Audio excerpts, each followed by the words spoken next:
በሰው የሚመካ ሰው እሱ በእግዚአብሔር ዘንድ እርጉም ነው። በእግዚአብሔር የሚመካው ደግሞ እርሱ በእግዚአብሔር ዘንድ ሲታይ ብሩክ ነው። የተጸለየባቸው ማቴሪያሎች ራሱ የኢየሱስን ስም አንዳንዴ እንዳይሸፍኑብን እፈራለሁ። የኢየሱስ ስምን ከማብሰልሰሉ ብዛት የራሱ አድርጎታል።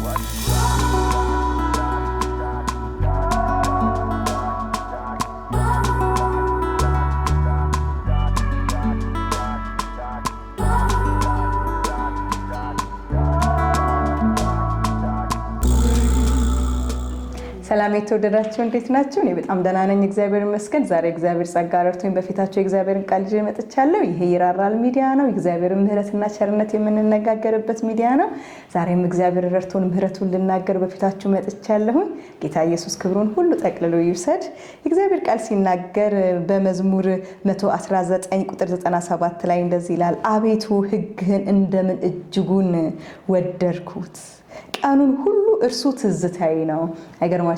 ማንኛውም ሰው የወደደበትን ቦታ ይቆያል። ማንኛውም ሰው ደግሞ ከወደደበት ቦታ ተሞልቶ ይናገራል። ወገኖቼ የቆየንበትን ስፍራ እንሆነዋለን። የዋልንበትን የከረምንበትን ጊዜያችንን ያጠፋንበት ቦታ ላይ ሳናስበው ራሳችን እሱን ሆነን እናገኛለን።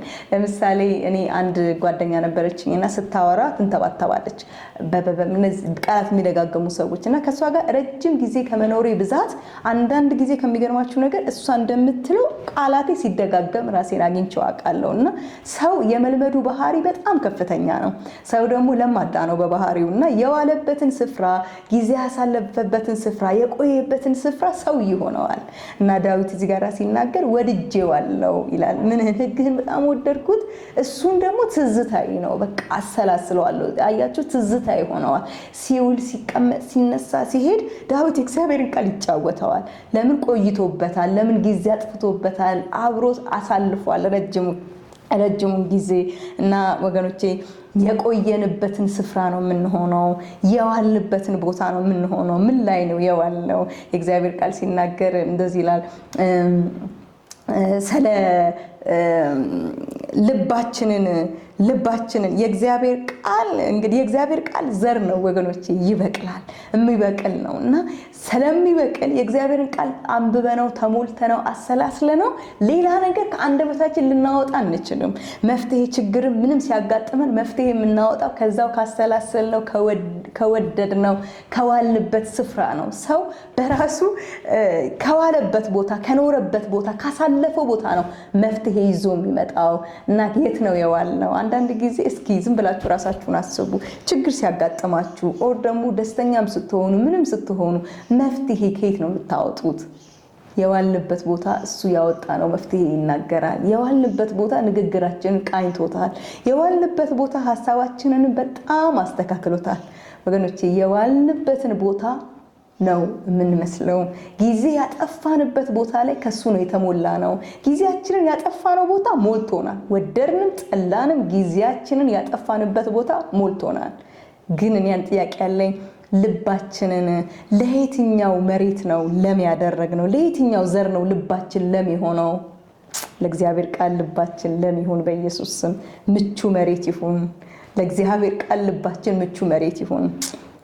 እኔ በጣም እገረማለሁ። ዳዊት ኃጢአት እንኳን በሰራ ጊዜ ቀድሞ የሚያስበው እግዚአብሔርን በደልኩ ነው የሚለው። በጣም ይገርመኛል።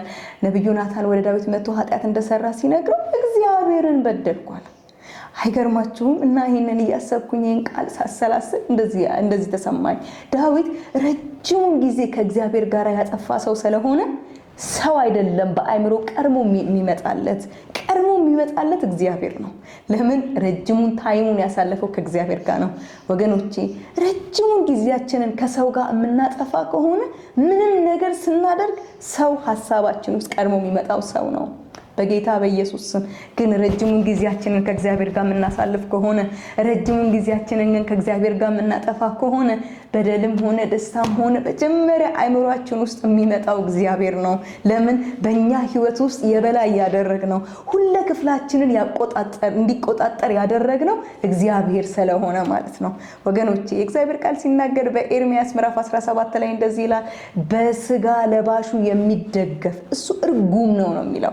አያችሁ በሰው የሚመካ ሰው እሱ በእግዚአብሔር ዘንድ እርጉም ነው በእግዚአብሔር የሚመካው ደግሞ እርሱ በእግዚአብሔር ዘንድ ሲታይ ብሩክ ነው በእነዚህ በሁለቱ መካከል የሚመኩበት መመኪያቸው ነው እርጉምም ብሩክም ያደረጋቸው መመኪያችን ግን እግዚአብሔር ከሆነ እውነት ብሩክ እንሆናለን መመኪያችን ግን ሰው ከሆነ እርጉም እንሆናለን በጌታ በኢየሱስ ስም እኛ ግን የወደድነው እግዚአብሔርን ቃል ስለሆነ የምንወደው እግዚአብሔርን ስለሆነ ጌታ በመንፈስ ቅዱስ ይርዳን በእግዚአብሔር መደገፍ ይሁንልን በእግዚአብሔር ላይ እምነት ይሁንልን ትዝታችንም ኃጢአትን በደልም ስንሰራ ምንም ነገር ስንሆን ቀድሞ በአእምሮአችን እግዚአብሔር ይምጣ እግዚአብሔርን እንደበደልን ካወቅን እግዚአብሔርን እንደምናስከፋው ካወቅን በሩም ተከፍቶ በሩም ተዘግቶ እግዚአብሔር እንዳለ ካወቅን ሰው አየኝም አላየኝም እግዚአብሔር ግን ከኔ ጋር እንዳለ ካወቅኩኝ እንዴት ምድር እንደምትፈወስ በእውነት ሰላም ይሆናል ምድሪቷ ራሱ ሰላም ትሆናለች በእውነት ነው የምላችሁ የእግዚአብሔር ቃል ሲናገር እንደዚህ ነው የእግዚአብሔር ቃል የምንሰማው ብቻ አይደለም ወገኖቼ የምንሆነው ነው ይሄ እንዴት ነው የምናሰላስለው ነው ለምን የእግዚአብሔር ቃል ሲናገር በኢያሱ ምዕራፍ 1 ቁጥር 8 ላይ እንደዚህ ይላል በጌታ በኢየሱስ ማነበዋለሁ የዚህ ሕግ መጽሐፍ ከአፍ አይለይ ነገር ግን የተጻፈበትን ሁሉ ተጠብቅና ታደርገው ዘንድ በቀንና በሌሊት አስበው የዚያን ጊዜ መንገድህ ይቃናልሃል ይሳካልህማል አይገርማችሁም ወገኖቼ የእግዚአብሔርን ቃል ለካ የምንሰማው ብቻ ሳይሆን የምናደርገውም ነው የምናሰላስለውም ነው የእግዚአብሔር ቃልን ሰማ ነው በቃ ብለን ጥለነው የምንሄደው ነገር አይደለም ለካ ኔክስት ስቴፕ አለው የእግዚአብሔርን ቃል አንድ ሰው ከሰማ በኋላ የራሱ ሊያረጋው ከፈለገ እንዲበዛለት ከፈለገ እንዲበቅልለት ከፈለገ ሕግን እንዴት ወደድኩኝ ብሎ ወድጄዋለሁ ብሎ አይሄድም ትዝታው ይሆነዋል ቀንና ሌሊት ያስበዋል ያሰላስለዋል ወገኖቼ የእግዚአብሔርን ቃል ማሰላሰል እንዴት ልብን የሚፈውስ መንገድ እንደሆነ እግዚአብሔርን ወደ ራሳችን የምናቀርብበት መንገድ ምንድነው ካላችሁ የእግዚአብሔርን ቃል ማሰላሰል ቃሉን መውደድ ይሄው ዳዊት ሲናገር ሕግን እንዴት ወደድኩት ይልና ትዝታ ሆነኝ ቀንና ሌሊት እጨዋወተዋለሁ አይገርማችሁም የእግዚአብሔር ቃል ሰምተነው የምንሄደው ሳይሆን በልባችን ላይ ይዘነው የምናብሰለስለው በቃ ይሄ ላያችን ላይ ሲክ የምንጠማው ነገር ነው ይኸውላችሁ ወገኖቼ ሰው ከዋለበት ቦታ ነው መፍትሄ ይዞ የሚመጣው ማንንም ሰው ሄዳችሁ ብትጠይቁት የሆነ ነገር ገጥሞኛል እባክህ እስኪ አማክረኝ ብትሉት ገንዘብ ያለው በገንዘቡ ያማክራቸዋል ዕውቀት ያለው በዕውቀቱ ያማክራቸዋል በሰው የሚመካ ሰው እሱ በእግዚአብሔር ዘንድ እርጉም ነው በእግዚአብሔር የሚመካው ደግሞ እርሱ በእግዚአብሔር ዘንድ ሲታይ ብሩክ ነው መፍትሄ ያወጣል እኔ ሐዋርያት ምዕራፍ 3 ቁጥር 4 ላይ ያለን ክፍል ሳነብ በጣም ይገርመኛል በጌታ በኢየሱስ ማነባዋለሁ ጴጥሮስ ከዮሐንስ ጋር ትኩር ብለው ወደ እርሱ ተመለከቱ ወደ እኛ ተመልከት አሉት እርሱም አንድ ነገር ከእነርሱ እንዲቀበል ሲጠብቅ ወደ እነርሱ ተመለከተ ጴጥሮስ ግን ብርና ወርቅ የለንም ይህ ያለኝን ግን እሰጥሃለሁ በናዝሬቱ በኢየሱስ ስም ተነስና ተመላለስ አሉት እንግዲህ ጴጥሮስ ብርና ወርቅ የለኝም ግን ያለኝን እሰጥሃለሁ ምን አለው የኢየሱስ ስምን ከማብሰልሰሉ ብዛት የራሱ አድርጎታል አይገርማችሁም ያለኝ በጣም ነው የነካኝ ኦሬዲ የኢየሱስ ስም ለጴጥሮስ ያለኝ ብሎ ይጠራዋል ሰው እኔ መኪና አለኝ እኔ እንደዚህ አለኝ እኔ ልጅ አለኝ እኔ እንትን አለኝ ይላል ጴጥሮስ እዚህ ጋር ያለኝ አለው ያለኝ አለ የሚሰራ ነው ያለኝ ደግሞ መፍትሄ የሚሰጥ ነው ያለኝ ደግሞ ይሄ ስም ሽባን የሚተረትር ነው ተነስና በጌታ በኢየሱስ ስም ተመላለስ አለው ወገኖቼ ያላችሁ ምንድነው እናንተ ከእግዚአብሔር ቃል ውስጥ የኔ የምትሉስ ምንድነው ያብሰላሰላችሁት ምንድነው የኔ ብላችሁ የወሰዳችሁት በጌታ በኢየሱስ ስም እንደ ጴጥሮስ የኢየሱስ በቃ የኢየሱስ ስም ውስጥ ያለ ኃይል ሁሉ የኛ ነው ወገኖቼ እንደዛ ሊሆንልን የሚችለው ደግሞ ዋና መንገዱ ማብሰላሰል ነው ሕግን ምንኛ ወደድኩ ማለት ነው ከእግዚአብሔር ቃል ጋር ጊዜን ማጥፋት ነው ያለኝ ብለን የምንጠራውለት ይሁን በኢየሱስ ስም እንደነ ጴጥሮስ ያለኝ ብሎ ቀድሞ ብር አልጠራም አይገርማችሁም ያለኝ ብሎ ቀድሞ የሆነ ነገር አልተናገረም ያለኛልና የኢየሱስ ስም ሃሌሉያ በስሙ ውስጥ ያለውን ኃይል የራሱ አድርጎታል በስሙ ውስጥ ያለውን የኢየሱስን ሽባ የሚተረትረውን ኃይሉን የኔ ነው የሚለው በጌታ በኢየሱስ ስም እዚህ ውስጥ ያለ የተጻፈልን ሁሉ እግዚአብሔር ለኛ የጻፈው ነው። ኢየሱስ የሆነን ያሳየን የነገረን ሁሉ የኛ ነው። የኛ የምናደርግበት ዋና መንገድ ግን በቃሉ ጋር ያለን ህብረት ቆይታ ነው የኛ የሚያደርገው።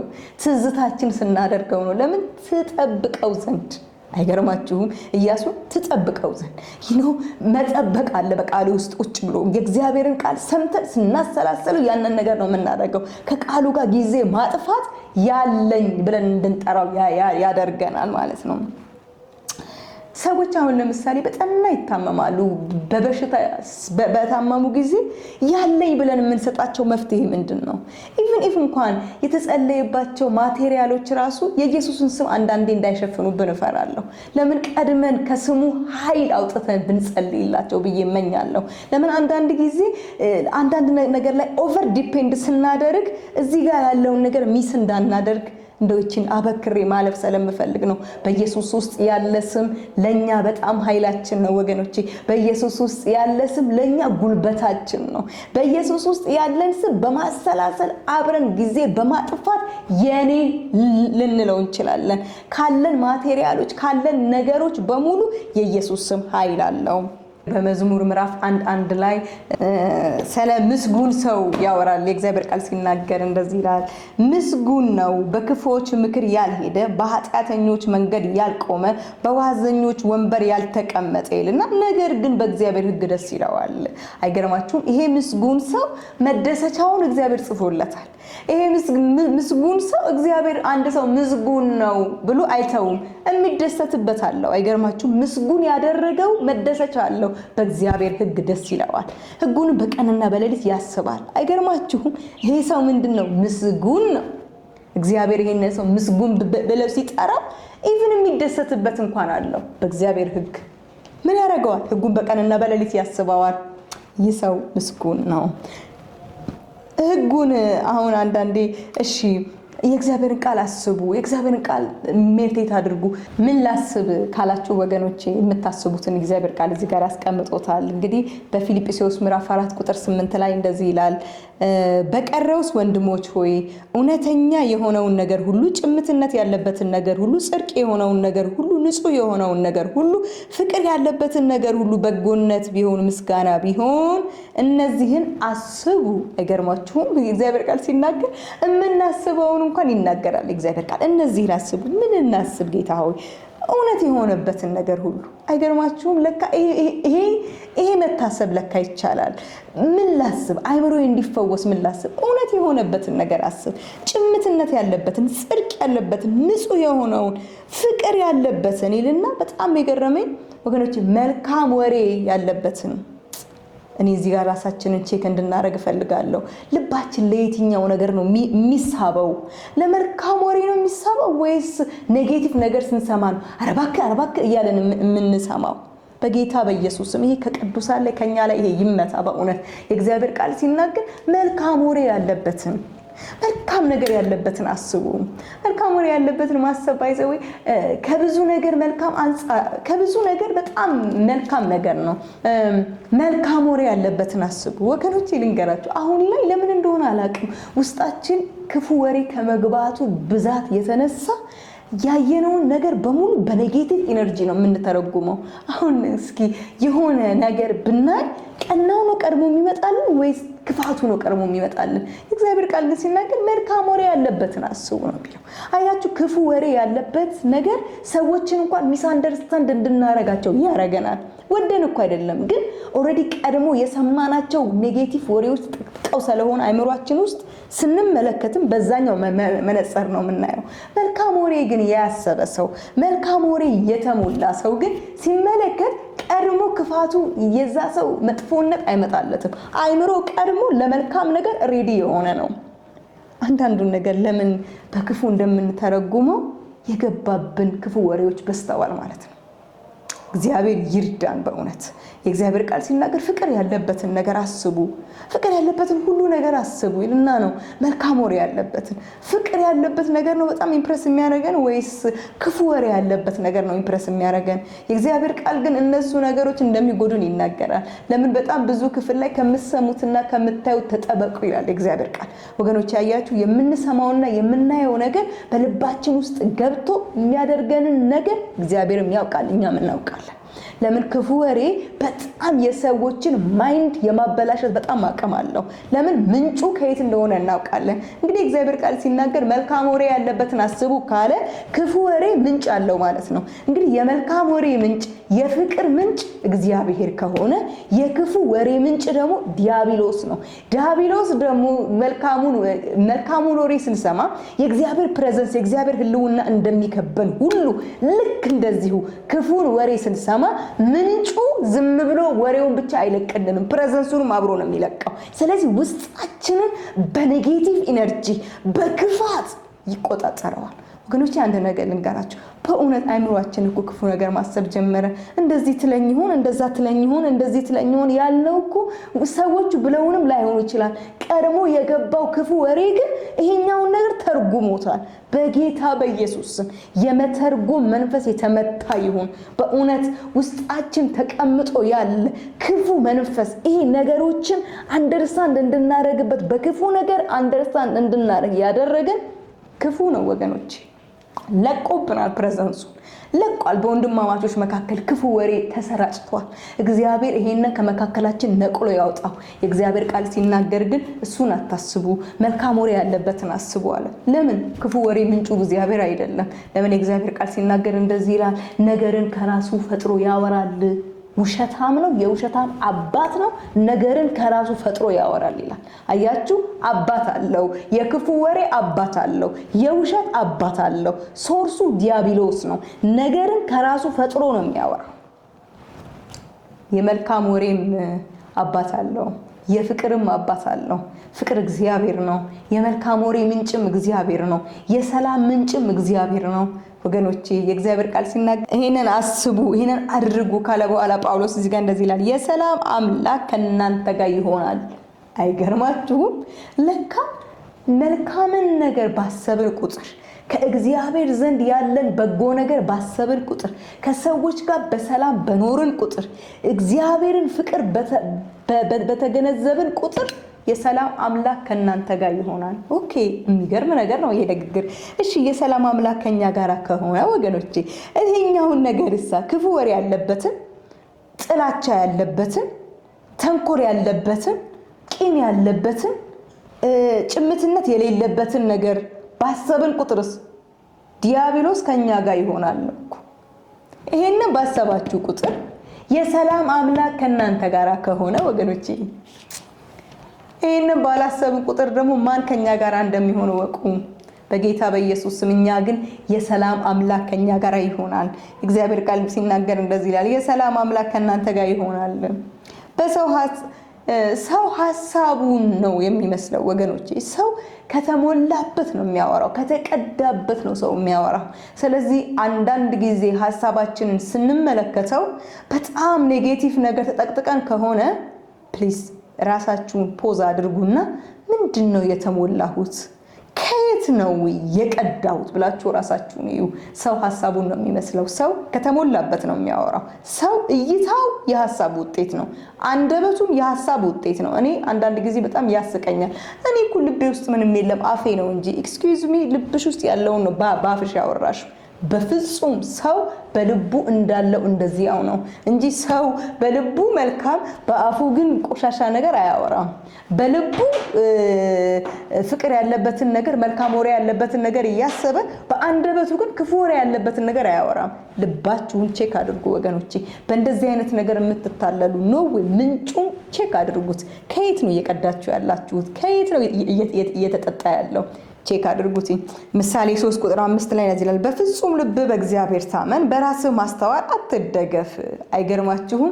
ስለዚህ ሰው በራሱ ሐሳቡን ሊያስተካክል አይችልም። ሰው በራሱ ቅኝት ራሱን ሊድ ማድረግ አይችልም። አይገርማችሁም? የእግዚአብሔር ቃል ሲናገር በራስህ ማስተዋል አትደገፍ። ይኸውላችሁ የእግዚአብሔር ቃል ሲናገር እንደዚህ ሰው በራሱ ማይንድ በራሱ አስተሳሰብ ከእግዚአብሔር ቃል ውጪ ከእግዚአብሔር ነገር ውጪ መልካም ሆናለሁ እንደዚህ በጥሩ ባህሪ ይሄ ዝቅ በማለት ይሄ ሰዎች በአይናችን ፊት ዋው ይሄ መልካም ነው በመንለው ነገር ሰዎች በሱ ነገር አትደገፍ። በራስ ማስተዋል አትደገፍ። በፍጹም ልብ ግን በእግዚአብሔር የሚታመነውን በራሱ ማስተዋል የማይደገፈውን እሱም ሰው ጎዳናውን እኔ ነኝ ማቀናለት ይላል። አይገርማችሁም? በእግዚአብሔር ላይ ስንታመን መንገዳችንን ሳይቀር የሚያቀና የታመነ አምላክ አለን። እግዚአብሔርም ቃል ሲናገር በራሳችሁ ማስተዋል አትደገፉ። ሰው በራሱ ሐሳብ ራሱን ይገላል እንጂ ራሱን አያነሳም። ሰው ግን በእግዚአብሔር ቃል ግን ራሱን ይጠግናል፣ ራሱን ያቆማል። ራሱ የገባበት ቃል ደግሞ መንገዱን ያበራለታል። ለምን የእግዚአብሔር ቃል ሲናገር ሕግ ለመንገዴ መብራት ነው ይላልና ብርሃን ከፈለጋችሁ በእግዚአብሔር ቃል ውስጥ ያለን ብርሃን ይዛችሁ ውጡ። በራሳችሁ ማስተዋል አትደገፉ፣ እግዚአብሔር ራሱ ያበራላችኋል። ወገኖቼ ከራሳችሁ መፍትሄ አታመጡም። ለምን የእግዚአብሔር ቃል ሲናገር ሐሳብን ማስተካከል የሚችል ራሱ እግዚአብሔር ቃል ነው። እግዚአብሔር ቃልም ሲናገር ይሄንን አስቡ፣ ማይንዳችሁ ሼፕ ይኖረዋል። ይሄንን እዩ፣ የሰላም አምላክ ከእናንተ ጋር ይኖራል። ለምን አሁን ያልኳችሁ እነዚህ ቀድም የዘረዘርናቸው ቃል ፊልጵስዩስ ምዕራፍ 4 ቁጥር 8 ላይ ያሉትን ቃል እነሱን ቃሎች አስቧቸው፣ እነሱን ቃሎች ተግብሯቸው። የሰላም አምላክ ከእናንተ ጋር ይሆናል። ሐሳባችንን በጌታ በኢየሱስ ስም ሌላ ነገር የተቆጣጠረው ዛሬ በእግዚአብሔር ቃል በእነዚህም በማሰብ ሐሳባችንን ለክርስቶስ ኢየሱስ እናስገዛለን። የእግዚአብሔር ቃል ሲናገር እንደዚህ ይላል፣ በእግዚአብሔር ሐሳብ ላይ ከፍ ያለውን የሰውን ሐሳብ እናፈርሳለን ይላል። አያችሁ ወገኖቼ፣ በእግዚአብሔር ሐሳብ ላይ ለካ የሰው ሐሳብ ከፍ ይላል። አይገርማችሁም? የእግዚአብሔር ሐሳብ ነው ግን በእግዚአብሔር ሐሳብ ላይ የሰው ሐሳብ ከፍ ይላል። ስለዚህ እሱን በጌታ በኢየሱስ ስም እናፈርሳለን። አእምሮን ሁሉ ለእግዚአብሔር እንማርካለን። ስለዚህ በጌታ በኢየሱስ ስም አእምሮን የምንማርክበት መንገድ የእግዚአብሔር ቃል ነው። ስለዚህ ወገኖቼ በእግዚአብሔር ቃል ውስጥ ያለን ፌሎሺፕ ከምንም በላይ ልትወዱትና ልትፈልጉት የሚገባ ነገር ነው። አእምሮን ሁሉ የሚያልፍ ደግሞ የእግዚአብሔር ሰላም ይመጣል እና ዛሬ በአጭሩ መናገር የምፈልገው ይሄንን ነው። የዋልንበትን ቦታ መስለነዋል። የቆየንበትን ቦታ ከዛ ቦታ ተሞልተናል። ማንም ሰው የቆየበትን ቦታ ወደደም ጠላም እሱን ቦታ ተሞልቶታል። ካሳለፍንበት ቦታ ላይ መፍትሄን አውጥተን ተናግረናል። ከኖርንበት ቦታ ላይ ነው ችግሮቻችንን ሶልቭ ያደረግነው። ከኖርንበት ቦታ ላይ ነው ያለንን ነገሮች ሁሉ እየመራን ያለ ነው። ከተሞላነው ቦታ ላይ ነው ህይወታችንን እየመራ ነው ያለ ነው። በእግዚአብሔር ቃል የተሞላ ሰው ህይወቱን በእግዚአብሔር ቃል እየመራ ነው። ሌላ ነገር ደግሞ የተሞላ ሰው ህይወቱን በዛ ነገር እየመራ ነው። ወገኖቼ ህይወታችንን ግን የእግዚአብሔርን ቃል ተሞልተን ሕግህን በቃ አሰላስለዋለሁ ትዝታዬ ነው ብለን በሱ ህይወታችንን ብንመራ ምን ያህል እንደምናተርፍ ለምን መንገዳችንን የሚያበራልን እግዚአብሔር ነውና ጎዳናችንን የሚያቀናልን የተሞላ ነው ቃል ነውና በቃል ውስጥ እግዚአብሔርን እንገናኘዋለን። በጌታ በኢየሱስ ክርስቶስ ስም ዛሬ ጌታ ሆይ ይሄንን እንድታደርግልን እንለምናለን። ክብር ሁሉ ላንተ ለስምህ ይሁን። ወገኖቼ በኢየሱስ ስም እዚህ ውስጥ ይሄንን ያያችሁ ያላችሁ በቃ ስፍራዬን አልፈልገውም ከስፍራዬን እቀይራለሁ። ኦኬ ለካ ከተሞላሁት ቦታ ነው ነገሮቼን እምተረጉመው። ለካ ከተሞላ ነው ቦታ ነው ነገሮቼን እማየው። ወገኖቼ በእግዚአብሔር ቃል የተሞላ ሰው ከእግዚአብሔር ቃል ጋር ህብረት ያደረገ ሰው እይታው ራሱ በእግዚአብሔር ቃል ነው። ኢቭን ፊልም እንኳን ሲያይ ከእግዚአብሔር ቃል ነው እናንተ ፊልሙን የሚያየው። ለካ ጨዋታው ራሱ በእግዚአብሔር ቃል ነው። ከተሞላው ምንጭ ቦታ ከዛ ከተሞላው ቦታ ነው መፍትሄን የሚያፈልቀው። ከተሞላው ቦታ ነው ሁሉን ነገር የሚያደርገው። ምንድነው የተሞላችሁት? ዛሬ በጌታ በኢየሱስ ስም ራሳችንን ማየት ይሁንልን። እግዚአብሔር ሆይ እናመሰግንሃለን። ክብር ሁሉ ላንተ ለስምህ ይሁን። በጌታ በኢየሱስ ክርስቶስ ስም ዛሬ አዋዋላችንን ታስተካክለው ዘንድ መንፈስ ቅዱስ አንተ ትረዳን ዘንድ ወደ እውነት ሁሉ ትመራን ዘንድ በኢየሱስ ስም ጠራን።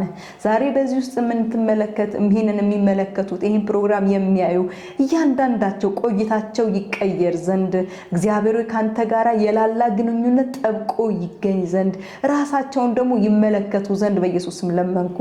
ጌታ መንፈስ ቅዱስ እናመሰግንሃለን። ክብር ሁሉ ላንተ ለስምህ ይሁን። በኢየሱስ ስም እያንዳንዳቸው ልቦቻቸው ይነኩ በጌታ በኢየሱስ ስም አሜን። ወገኖቼ አንድ ነገር እነግራችኋለሁ። ዛሬ ጌታ ኢየሱስ ክርስቶስን እንደ ግል አዳኝ ያደርጋችሁ ያልተቀበላችሁ የእግዚአብሔር መንፈስ በውስጣችሁ የሌለ ከመንፈስ ያልተወለዳችሁ ዛሬ በእግዚአብሔር ቃል ውስጥ ያለ እውነት ወደ ልባችሁ መጥቶ ይበራላችሁ ዘንድ እለምናችኋለሁ። ጌታ ኢየሱስ ክርስቶስን እንደ ግል አዳኝ ያደርጋችሁ ተቀበሉ ዘንድ የእግዚአብሔር ቃል ሲናገር መዳን በሌላ በማንም የለም፣ የምንድንበት አንድ ነው፣ እሱም ጌታ ኢየሱስ ክርስቶስ ነው። በመስቀል ላይ መጥቶ የሞተልን ስለኛ ሲል በቀራንዮ መስቀል ላይ የተሰቀለ በሶስተኛው ቀን ደግሞ ሞትን ድል አድርጎ የተነሳ እሱ ማን ነው? ጌታ ኢየሱስ ክርስቶስ ነው። ይሄንን ጌታ የራሳችሁ ጌታ አድርጋችሁ ተቀበሉት ዘንድ ይሄንን ጌታ ህይወቴን ትመራዋለህ ብላችሁ ህይወታችሁን ተሰጡት ዘንድ እኔ ዛሬ ለምናችኋለሁ በጌታ በኢየሱስ። በዚህ ጌታ እመኑ ወገኖቼ። ይሄ ጌታ እመኑበት፣ የሚታመን ነው። ይሄንን ጌታ እመኑት ወገኖቼ። የማንንም አደራ የማይበላ አምላክ ነው። እንታመንብሃለሁ ብላችሁት መንገድ ላይ ሐሳቡን የማይቀይር ነው። እናንተ አሁን መታችሁ ጌታ ኢየሱስን እንደ ግል አዳኝ ያደርጋችሁ ተቀበላችሁ ወገኖቼ። ኃጢአት ስትሰሩ ብትደክሙ እንኳን አልፈልጋችሁም ብሎ ጥሎ የሚሄድ አምላክ አይደለም። እግዚአብሔር ቃል ሲናገር ወገኖቼ ኃጢአት አትስሩ፣ ኃጢአት እንኳን ብትሰሩ ግን በአብ ቀኝ ቆሞ የሚማልድላችሁ ጠበቃ አላችሁ ይላል። አያችሁ ወገኖቼ፣ ብትደክሙ እንኳን ካሁን በኋላ ጠበቃ አላችሁ። ኑ ወደዚህ ጌታ ወደሚማልድላችሁ፣ ኑ ወደዚህ ጌታ ጠበቃ ወደሚሆናችሁ፣ ኑ ወደዚህ ጌታ እረኛ ወደሚሆናችሁ አምላክ ዛሬ ጋብዛችኋለሁ። እኔ የምለውን በሉ። የእግዚአብሔር ቃል ሲናገር በቃ ሰው በልቡ አምኖ በአፉ መስክሮ ይድናል ይጸድቃል ነው የሚለው። መዳኛው መጽደቂያው ኢየሱስ ነው። ከኛ የሚጠበቀው ስለኔ ሞተሃል፣ ስለኔ ተሰቅለሃል፣ አንተ የእግዚአብሔር ልጅ ነህ ብለን ስናምን ነው። የተሰራልን ስራ ሁሉ ለኔ ነው ብለን ያመንን ቀን ዳግም ከመንፈስ ቅዱስ እንወለዳለን። ዳግም ከእግዚአብሔር መንፈስ እንወለዳለን። ይሄንን ከኔ ጋር አብራችሁ በሉ። አሁን ምለው ቀጥላችሁ በሉ። እግዚአብሔር ሆይ ስለኔ ኃጢአት በመስቀል ላይ እንደሞትክ፣ ስለኔ ኃጢአት በመስቀል ላይ እንደተሰቀልክ እኔ አምናለሁ። ሞትን ድል አድርገህ ደግሞ በሶስተኛው ቀን ስለኔ ስትል እንደተነሳ እኔ አምናለሁ። ጌታ ሆይ አንተ የህይወቴ ጌታዋ ነህ። አንተ አዳኜ ነህ። አንተ አምላኬ ነህ። ጌታ ሆይ አንተ የእግዚአብሔር ልጅ ነህ ብዬ አምናለሁ። ጌታ ኢየሱስ ክርስቶስ ያለማንም ቀስቃሽ ያለማንም ጎትጓች አንተን የህይወቴ ጌታ አድርጌ እቀበልሃለሁ። ጌታ ሆይ በልቤ ላይ አንተን እሾመሃለሁ። አንተ ተቆጣጣረኝ፣ አንተ ምራኝ፣ አንተ ካሁን በኋላ ህይወቴን ያዛት። እግዚአብሔር ሆይ በፍቃዴ በፊትህ መጥቼ በፊትህ እግዚአብሔር ሆይ ማረኝ ብዬ እመጣለሁ። እግዚአብሔር ሆይ ኃጢአቴን ሁሉ ደግሞ ይቅር እንዳልከኝ አምኛለሁ። አንተ አባቴ ነህ፣ እኔ ደግሞ ልጅህ ነኝ። እግዚአብሔር ሆይ አመሰግንሃለሁ። ክብር ሁሉ ላንተ ለስምህ ይሁን። በጌታ በኢየሱስ ክርስቶስ ስም እንኳን ደስ አላችሁ። ይሄንን ከኔ ጋር አብራችሁ የጸለያችሁ ዛሬ በእግዚአብሔር መንፈስ ውስጥ ዳግም ተወልዳችኋል። ጌታ ኢየሱስ ክርስቶስን እንደ ግል አዳኝ አድርጋችሁ ለህይወታችሁ ተቀብላችሁታል። አምኛለሁ ብላችኋል ወገኖቼ፣ እንኳን ደስ አላችሁ። አምናለሁ ደግሞ ይሄንን ከኔ ጋር አብራችሁ የጸለያችሁ ሰዎች እንደምትኖሩ ተስፋ አደርጋለሁ። ደግሞ እርግጠኛ ነኝ፣ አምናለሁ እግዚአብሔር ነፍሳትን አሳልፎ እንደሚሰጠኝ። በጌታ በኢየሱስ ክርስቶስ ስም ተባረኩ። ወዳችኋለሁ።